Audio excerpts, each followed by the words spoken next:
a project we call Policing the Rainbow, that looks at the intersection of policing and LGBTQ people and communities. And today I want to talk about understanding LGBTQ plus people's perceptions of police as a friend or a foe, and the types of police reform that are heard about in the public sphere, and how does this particular group of people and communities think about it. My time's limited, so I'm going to really try to just hit the high points of this ongoing research. I have to begin by thanking the funder, which is the National Institute of Justice in the United States, the research team. I will use the word we a lot. This really is a team effort. And of course, the people who participated in the research that I'm going to talk about today. So the research team, this is the we, as I call it. And I want to give a particular shout out to Stefan Vogler, who is the PI on the project. I'm the co-PI. And actually, Stefan is now an assistant professor at the University of Illinois, Champaign-Urbana. So has moved away from NORC, but began the work while at the National Opinion Research Center in Chicago. So the research we are doing is a piece of research that we think is path-breaking because it tries to bring LGBTQ plus people, their views and their experiences into a national discussion in the United States about policing and policing reform. So when we got funded and there was some press on this, this is what I said to describe the research at my university. I said, we know very little about how interactions between LGBTQ people and law enforcement unfold, how LGBTQ people perceive law enforcement, what attitudes those perceptions and experiences engender, and how these all affect the likelihood that LGBTQ people will report crime when they are victims of violence and otherwise cooperate with police in reaching community goals. So in some ways, this really does map on to the presentation that we just listened to. The research questions that animate this project is really to try to systematically understand what occurs in LGBTQ police interactions from the point of people that experience those, to understand LGBTQ plus people's perceptions of law enforcement, and in a minute you'll see how they vary, and to understand the attitudes that go along with those perceptions, particularly in comparison to non-LGBTQ people. And we want to be sensitive to breaking that down by different demographic groups and, of course, looking at intersectionality. Like the previous talk, we're very interested in how can we understand the likelihood of reporting and what kind of factors push and pull that likelihood for this community compared to the non-LGBTQ community. And like the previous presentation, ultimately want to use this research to try to help think about and evaluate best practices for law enforcement. So let me start by putting the policing in the context in the United States. I want to certainly be US specific. That's the scope conditions of our research. In the United States, we have a series of high-profile murders by the police. This is perhaps one of the most well-known, the killing of George Floyd in May of 2020. And I do say murder because this has been all adjudicated through the courts. And these and other kind of high-profile abuses of police have certainly kind of been a part of a national discussion about policing in the United States.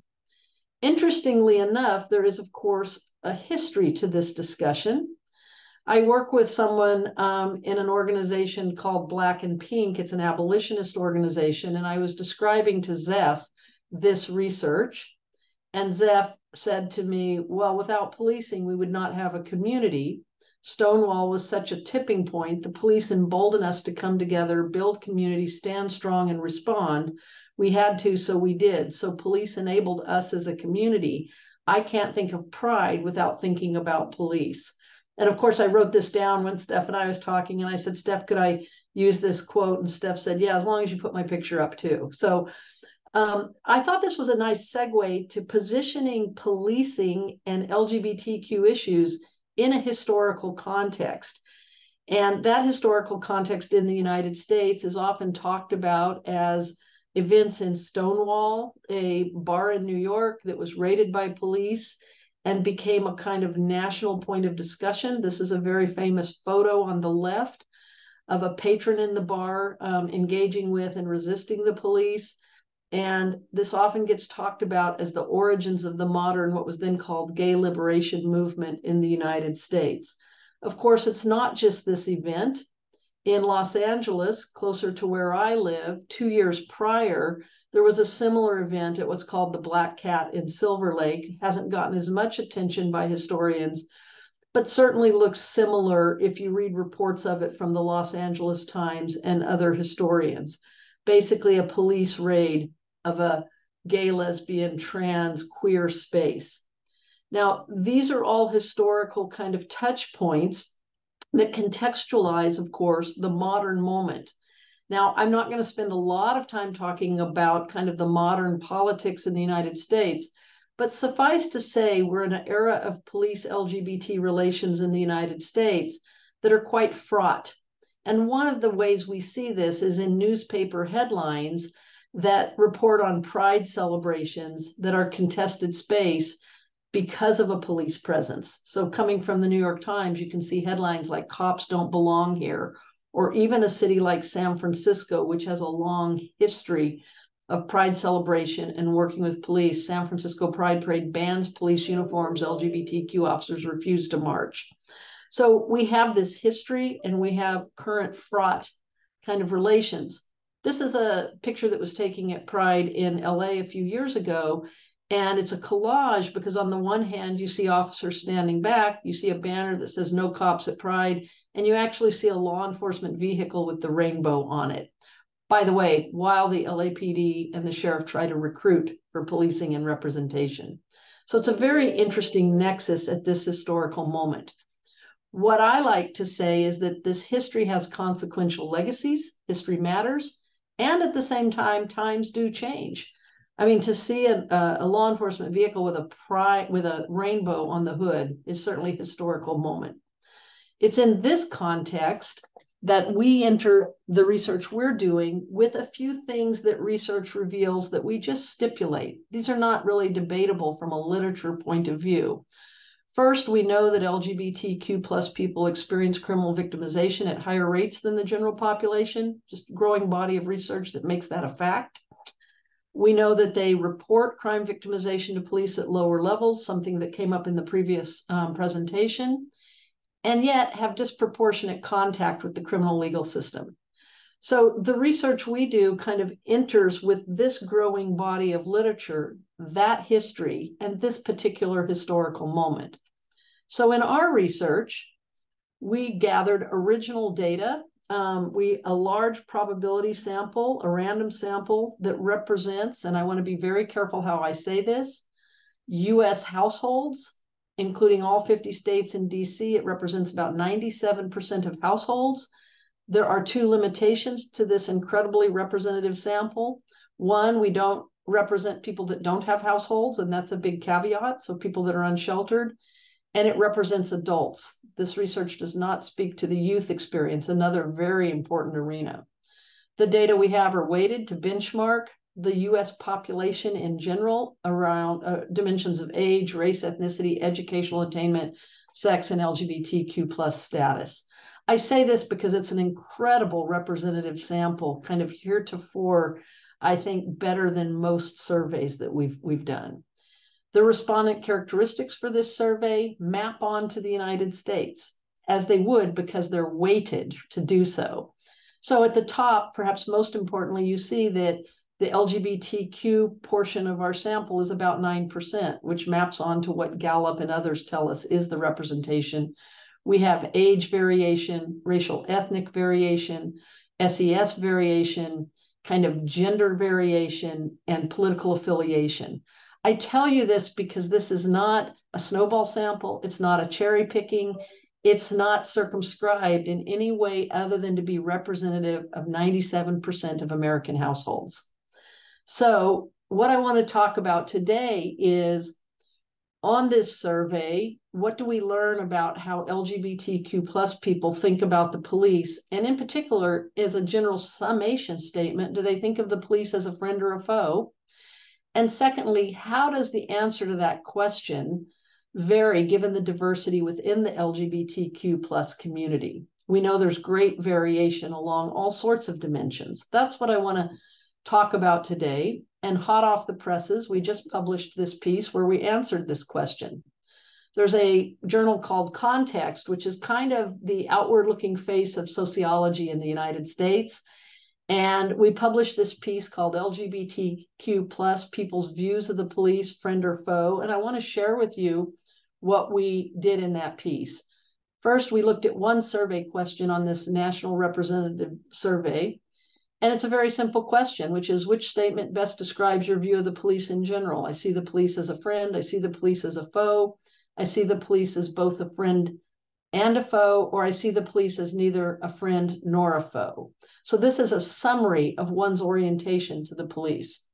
Now, here's what we found. When you subdivide the sample by LGBTQ plus or not, what's interesting is that the majority of people in both groups fell in to the friend and foe, neither friend or foe. So those are kind of the more complicated categories that need unpacked. We were interested in particular in the people that said rather decisively friend or foe.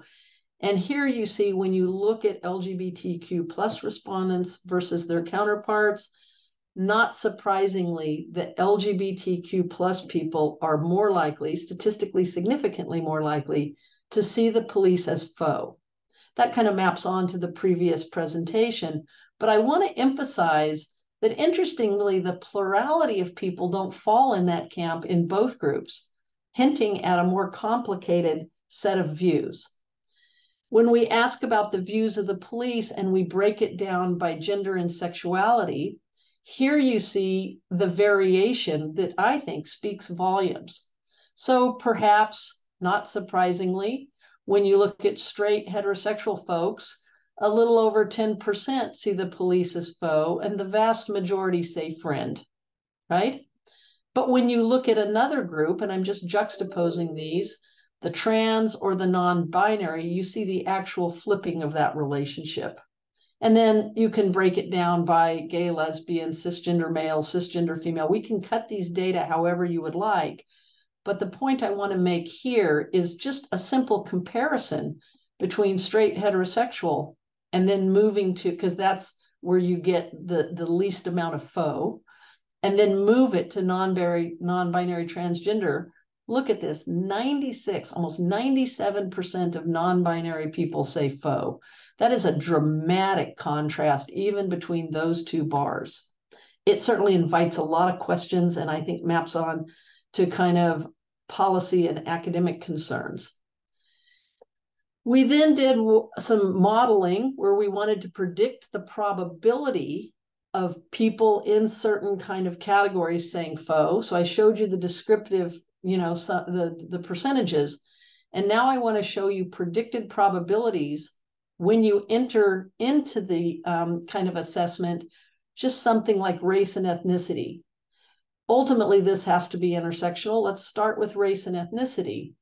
And the idea here is that we used a series of logistic regression models to say, well, what's the predicted probability under certain conditions? And what you should see is that when people are Black and non-Hispanic in every group, the predicted probability of seeing the police as foe goes up. That's the strong racial and racializing component. But of course, when you go to non-binary, Black and Hispanic, it is the highest bar in the group at 0.8. And look at even within the other racial ethnic kind of composition, it is this non-binary. You also get some height for trans and bisexual. This is our effort to try to understand the variation within different groupings of people with a focus on LGBTQ compared to non-LGBTQ. The takeaway here is that, not surprisingly, we see some disparities, and in some cases, some gross disparities. And there's considerable variation within the LGBTQ community. In almost everything we run, that variation is perhaps most pronounced on the non-binary and trans views. The questions we're trying to answer is what might be driving these patterns. I think the previous presentation gave great insight into that. Why do sometimes we see parallel? That is, we don't see as big a distinctions between LGBTQ and not. And why do they sometimes depart? That's kind of a set of questions we're grappling with. Now, in this research, we're also doing in-depth interviews. We've done over 60 in-depth interviews. When we did the survey, we asked people, would you be willing to be interviewed? And if they said yes, we called people up. So we've been interviewing people on the LGBTQ plus side of the sample to learn more about these summary responses. I want to share with you one other set of findings, and then I'll kind of stop with the research and step back with the so what. So we're working on a piece now for a journal called Socius, and I emphasize we choose this journal because it's committed to producing work in time to be relevant for ongoing debates. I like to get work out, get the findings in the sphere, and hope it infuses discussion. Here we ask about some policy questions. In the United States and elsewhere, of course, we're having discussions about defund the police. And what we do is we asked people in the survey, do you support defund the police? And we have a statistically significant difference between LGBTQ and not. And of course, predictably, with LGBTQ people being more likely to support defund the police. But by the way, this is not as disparate as I was anticipating going into the research. We also ask them specifically about reallocating funds. And here you get a 25% difference between the two groups, again, statistically significant. So I think of defund the police sometimes as a political slogan. And then when you ask people about actually reallocating funds, moving money, the operationalization of that slogan, you see that LGBTQ plus folks are more supportive of that idea. And then if you go to one more question, do you support disbanding the police altogether? So this is the abolition question. Again, you see some disparities, pretty pronounced disparities between LGBTQ plus and their counterparts. Look at that. Only 5.8% of a national sample says they would disband the police, where almost a quarter of the LGBTQ plus people say they would.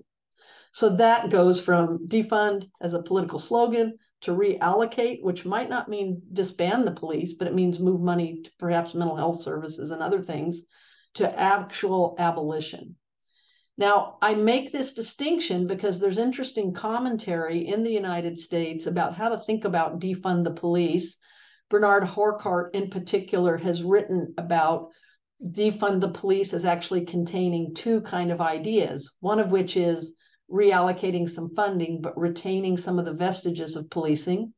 And the other is an abolitionist stance. Our data kind of captures both. And you see those disparities. Now I want to show you the predicted probabilities, again, bringing in different variables so you can see the variability within the LGBTQ plus community. So in the blue, we have LGBTQ people and the predicted probability of them supporting defund the police. By the way, controlling for the other variables in this figure. So we're controlling for all the others. And again, it's interesting to look at how non-binary, once again, is the highest bar, and that's for defund the police. But you can see how it's conditioned on political worldview, right? Are you conservative, moderate, liberal? You can see that, again, race and racialization matters with Black, non-Hispanic. So this is the kind of analysis we're doing. And by the way, you can see that defund the police is more likely to be supported by young people. Look at what happens when you get to 60 and above, right? It's pretty even. So age is an effect, is a kind of moderating effect here. Then same thing, what's the predicted probability for reallocating funds? And I can't tell you, no matter how we cut up the data, this non-binary and trans line moves. And I think this is consistent with the previous presentation about this particular population and asking the question, what's going on there? But notice there is considerable variability. And here, interestingly enough, the age disparity actually reemerges when we ask about reallocate. I can spend a lot of time on each one of these, but I just want to give you a sense of how we're unpacking the internal variation. Finally, the disband the police, the abolition question. Here you see again, trans, non-binary, these lines move. This is a consistent message about this group's relationship to policing in the United States. And you see smaller differences along age, right? You see the racial ethnic differences here, but interestingly, on the abolition question, it is multiracial and other racial kind of identities that's the highest. So that begs the question, why is that? Now, I could give you a very complicated figure. This is what I call our monster figure. It shows three variables: defund the police, reallocate funds, and disband as ideas about police reform. And it shows how they vary across age, racial ethnic groupings, socioeconomic status, gender identities, and of course, political affiliation. Political affiliation is an important lens through which people see the police, with Republicans typically being seen as more sympathetic and pro-police, and Democrats, liberals typically being seen as more critical of policing. And that's just in the literature in general. The more we lay out this variation, the more the question becomes, what helps us explain it? So again, we're turning to the interviews where we ask people, what's your view? Why do you feel that way? We also ask them a variety of questions about their early experiences, what we call socialization, vicarious experiences, things that didn't happen to you directly, but you perceived or you understood through the media, through friends, through family. We ask them about their most memorable experiences with the police. By the way, that can be good or bad, can be positive or negative. We ask them, have you been targeted because of your gender, your sexual orientation? We ask them, are there other dimensions of yourself that have been targeted, your race, your ethnicity, your immigration status, etc. These interviews, now 60 plus, are the deep dive into these kind of complicated dynamics and questions that we want to then write about the kind of explanations. I want to conclude by saying the ultimate goal for us is to create a web page with a data dashboard where anybody can go in and play with the data. So we may or may not get there. We're running into some questions about availability. And we will post the survey if anybody at a campus, in a city, in a county, in a state, in a country wants to redo this survey to explain variability from that point of view, and to kind of make sure the voices that we're getting in the interviews, of course, anonymously, get understood and seen and recognized. The goal ultimately is to get this into the national discussion, that policing is at the intersection of gender and sexuality, as well as race and ethnicity. And like the previous presentation, really kind of trying to get an intersectional view out there. We're working on doing what we call a deep dive in Los Angeles. So we did a national study, both national for the survey and national in the 60 plus interviews. Our plans now is to work with a big city, Los Angeles, by the way, large police department. Some would say the third largest in the United States. A large LGBTQ plus center. I've been told it's the largest in the globe, this center in LA. And of course, it's home to Hollywood. It's got great variation as a city in terms of diversity. We're in the process of trying to partner with all of these players so that we can now take what we've done here and do a deep dive in a particular locale, a particular urban space, by the way, that looks different than the national profile. That's where I'm going to conclude. That's the research we're doing. Like the previous presentation, we cannot underemphasize how important this queer policing nexus is, from the experiences people have to the discussions at the policy level we're having, to the ways in which that might actually be a feedback loop to reforming policing in its kind of, again, small ways, big ways. I'm going to conclude with that.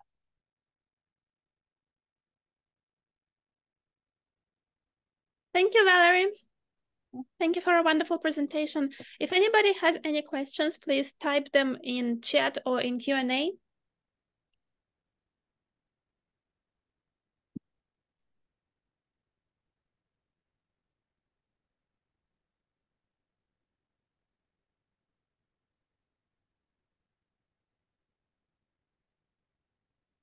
have a question. If I can still be heard, I have a question just because I work in such a US centric context, the research that we just did. And in fact, we're not broadening to other countries, we're going to a big metropolitan area.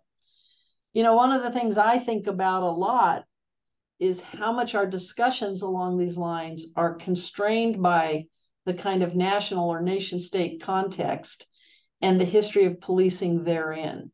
So I would be the first to say I'm not an expert on policing in Australia or England or Wales. I just, you know, I would have to learn those histories because I believe that these histories matter in the current moment. They so contextualize it. Remember my slide that says legacies have consequences and times do change. I mean, if you would have asked me, would I ever see a rainbow on a cop car, 10 years ago, I'd have said not likely. And there it is. So I guess that's something I think about a lot. And since this is an international conference in criminology, and we have speakers from two different contexts, how does that historical and contemporary context so shape what we're talking about? And at the same time, there were parallels in the two conversations, right? The focus on trans as you said, have all of this kind of excessive force, less likely to report. I mean, you can see the kind of dovetailing of our findings despite the nation state context. Yeah, no, for sure. I mean, I think it was because when I was doing some research for my book on transphobic hate crime, I was surprised that there wasn't more inclusivity across the criminological and criminal justice literature around Indigenous communities and their experiences of violence and victimization. I actually had to go to anthropological literature to find out things which I'm like thinking, we do live in a global world, and I get, obviously, it's very important to do, obviously, the nation state stuff and more country specific, but also I think it would be good if we can stimulate further research in that more global context.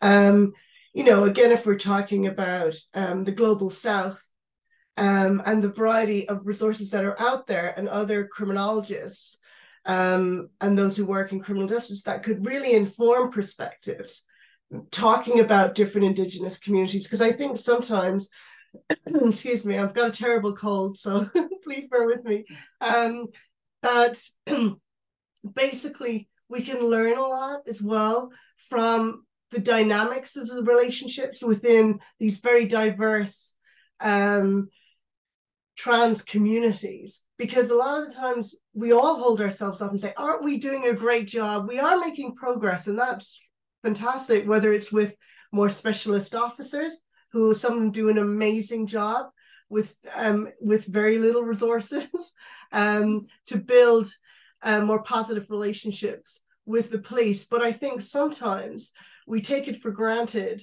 that, okay, we're making a lot of progress, but sometimes if you scratch below the surface, some of that acceptance is quite superficial. And I think that's something that I particularly want to get across, say, to my students and stuff, because they think, we're doing okay. Why are you still going on? Like, I mean, I totally agree with you, Valerie, about, I mean, it's amazing to see the rainbow on the hood of that police car. And it's great to see a lot of those kind of specialist officers who have the rainbow on their epaulets and so on their uniforms to try and make themselves stand out more. But I still think there's an issue around communication, that a lot of people still aren't aware that there are specialist provisions. And I mean, it would be interesting to know as well, Valerie, about what parallels there might be for specialist officers, again, and probably differ from state to state. Are there any parallels with these kind of LGBT LOs or LAGLOs or whatever they're called, from different boroughs and forces across England and Wales with the US? I mean, because I'm not as familiar. I think that's a really great, I want to say two things about the relationship to the police that really come from the in-depth interviews, and then I'll talk about, we call them liaison officers, things like that.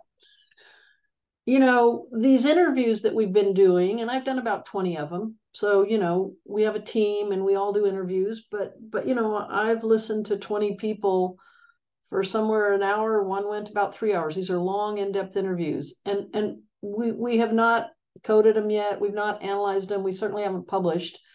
But I want to give you a sense, what's really kind of impressed me, and by impressed, I don't mean good or bad, I mean stays on my mind, is that the range of views within those interviews is so vast.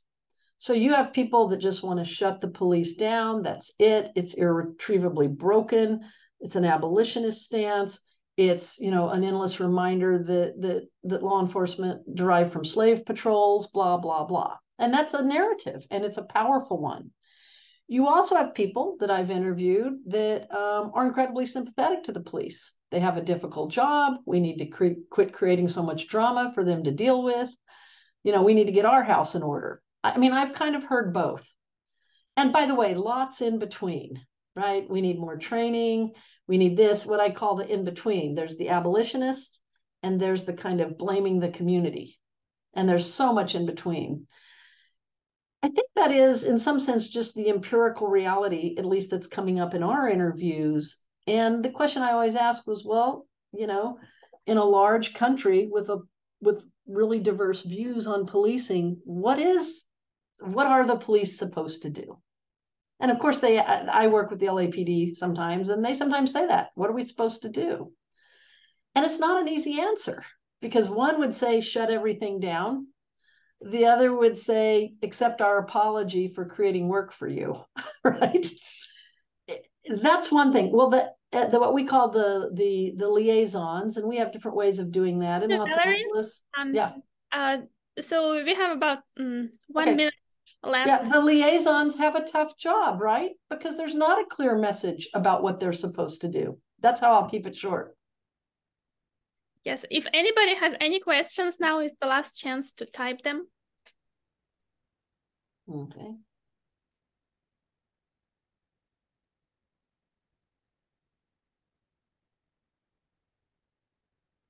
Right. Well, thank you, Valerie and Joanna, for a wonderful presentation.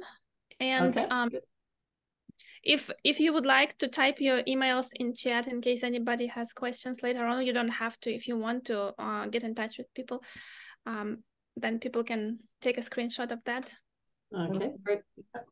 And thank you. I apologize for being late. I just had a linking problem, but I'm glad I was able to get on. And Joanna, thanks so much. I enjoyed your presentation. I learned a lot, and I'm going to email you and we'll stay in touch. Oh, no, I'd like that, Valerie. And I really enjoyed your presentation as well. I think there's a lot of parallels, and it would be good to definitely chat more. Okay, great. Thanks a lot. Take care. Bye-bye. We have panels going on throughout the day, so if anybody is interested, please check our website. Thank you. Bye-bye. Okay, thank you. Bye.